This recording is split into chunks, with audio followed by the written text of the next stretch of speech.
The Raptors take another bad loss, and the Pascal Siakam rumors are swirling. Hello, everybody. It's Alex Drobin and Andy Redding. This is the Raptors NBA podcast. We have a lot to get to today, but we'll make it quick. Speedy. First of all, Raptors lose to the Knicks, 136-130. Bad loss. Another one, mediocrity. Andy, what are your thoughts about that loss?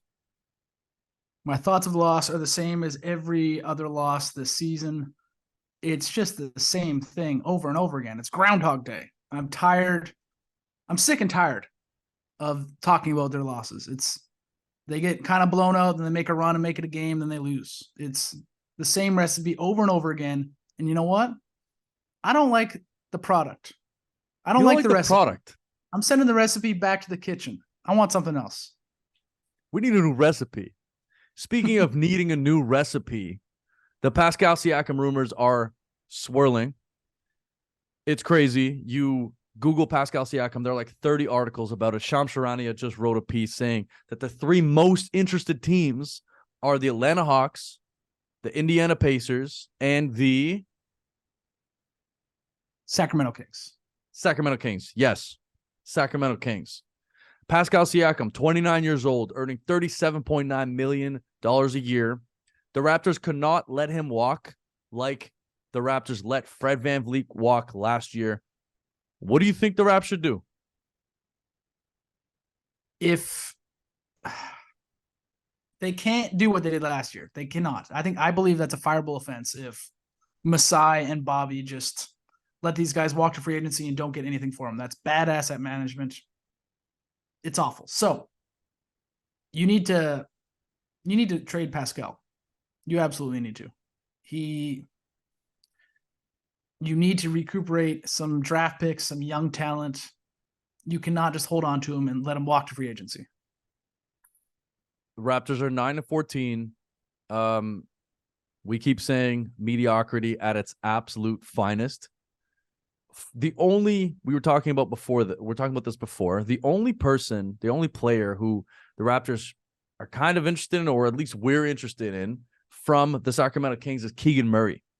Mm-hmm. Would you be happy with a Keegan Murray and a draft pick haul for Pascal?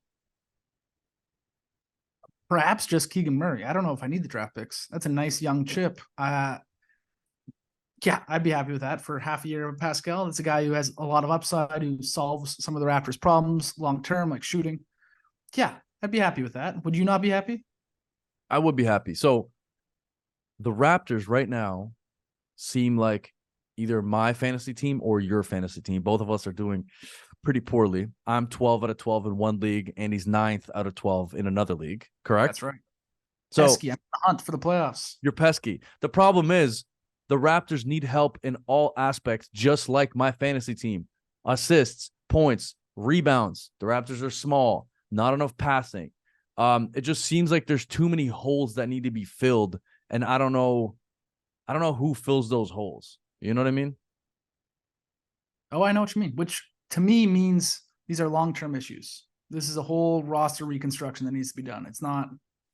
I don't think you make a move right now to be good next year. I think you're thinking 3 years down the road. 3 years down the road.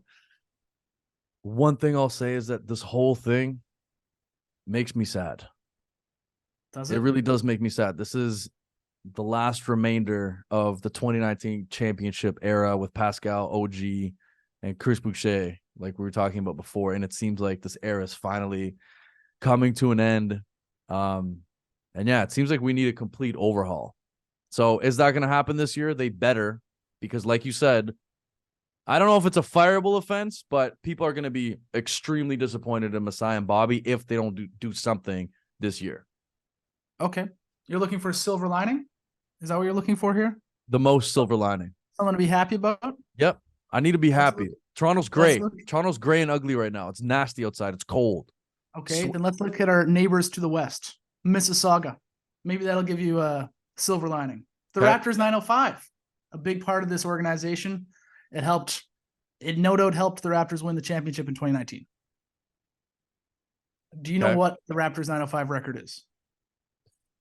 No idea, Andy. They are dead last in the G League. They are 1-11, 1 win all season. 1-11. 1-11. 1-11? 1-11. Dead last?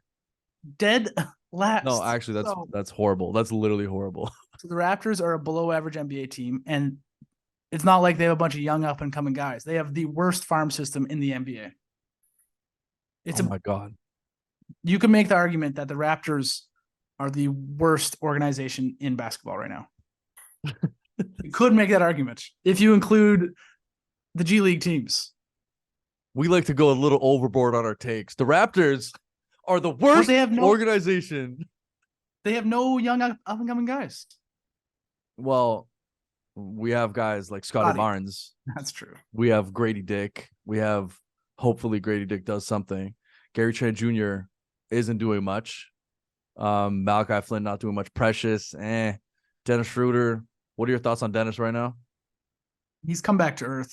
There's a reason he's been on 6 teams in 11 years. Good enough to be an NBA player, but not good enough to be wanted by teams.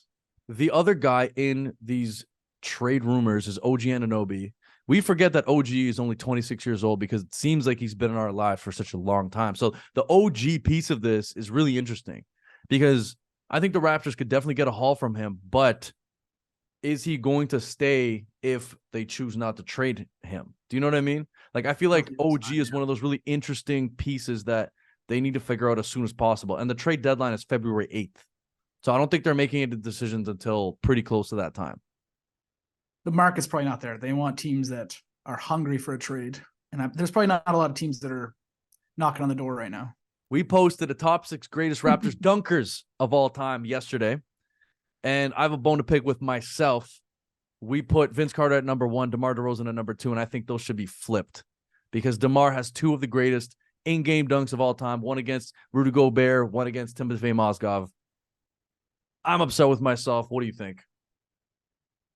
You think DeMar should be number 1 over Vince, over the best dunker possibly in the last 50 years of the NBA? I think if you don't count the dunk contest, if you're talking strictly in-game dunks, I think DeMar should be. I gotta say it. I think DeMar should be over Vince Carter on this list. I messed it up. You're taking away Vince's marquee moment in his career and saying he's not the greatest dunker. That's not fair. That's not fair. Everybody can put it through their legs at this point, Andy. You can probably put it through your legs. The list is not best in-game dunkers. That's not the name of the list. Best dunkers. Okay, so greatest dunkers of all time. Maybe you're right. Maybe we should switch it. Maybe we should have another list of greatest in-game facials of all time. What do you think of Jamario Moon at number 6? You know what I think. He should be number 3. So you're putting Jamario Moon over Chris Bosh and over Tracy McGrady and over Terrence Ross. I swear to God, Jamario Moon's head was above the backboard. I swear to God. Do you remember on that one rebound? Do you remember that rebound? Oh yeah. That one rebound. We should put a clip of that rebound right into the clip. No, but you're Best wrong. Rebounds in Raptors history. Top 10 rebounds. Rebounders or single rebounds? Single rebounds. I mean, Jamario's up there. That might be the greatest in-game rebound of all time. Yes. Okay, but the list goes Jamario Moon at 6. You're going to see a ton of content. Chris Bosh at number 5. Lots of in-game slams that people forget about. Terrence Ross at number 4, which we battled with, potentially putting T. Ross at number 4 versus Tracy McGrady, who's at number 3. T. Ross had a lot of in-game stuff that was a little more on the fast break, a lot of in-game 360 stuff like that, windmills.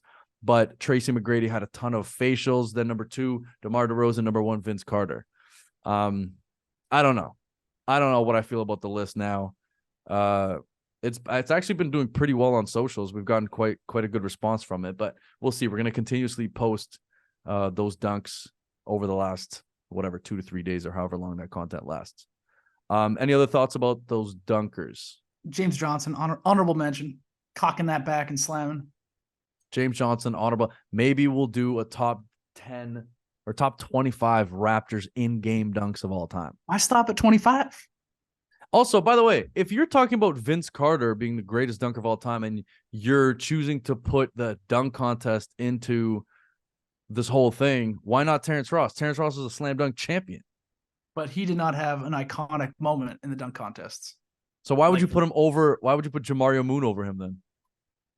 I'm more joking with Jamario Moon. What do you mean? What do you mean didn't have an iconic moment? He literally won the dunk contest. But nobody remembers what his dunks were.